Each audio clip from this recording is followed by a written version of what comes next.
5-ci sual var ki, 18-ci əsrin sonlarına aid deyil. Deməli, burada baxırıq A variantı. Deməli, uşaqlar, A variantı xatın artıq. Düzdürmü?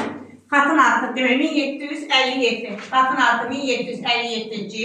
B variantı, 1-ci Pavelin əmri ilə, uşaqlar, 1-ci Pavelin əmri ilə. Rus qoşunların Azərbaycan torpaqlarını tərk etməsi. Faktiki olaraq, Azərbaycan ərazisində 1796-cı ildə Zubovun başçılığı ilə 2-ci Yekaterinanın əmri ilə verilmişdir ki, demək 2-ci Yekaterinanın əmri verilmişdir Azərbaycan ərazisinə daxil olmasına və Yekaterinanın ölümü ilə, yəni ki, Pavel anasının siyasətini qəbul etmirdi və Pavel Azərbaycandan çıxarılmasının əmri verilmişdir ki, bu da gəlir uşaqlar 1-ci Pavel 1797-ci ildə.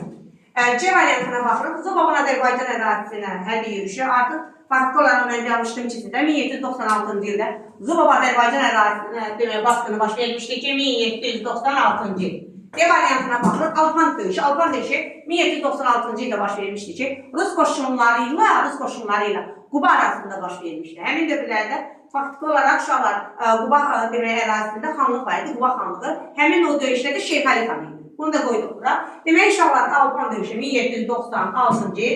Sonra Y variantına baxırıq. Y variantında A. Məhəmməd xan Qacar Azərbaycanın şimal torpaqlarına yürüyüşü. A. Məhəmməd xan Qacar faktiki olaraq Azərbaycan ərazisinə 1795-96-cı illərdə yürüyüşlər başlamışdır ki, həmin bu yürüyüşlərdə uşaqlar gəlib çıxıb 1795-96-cı ildir.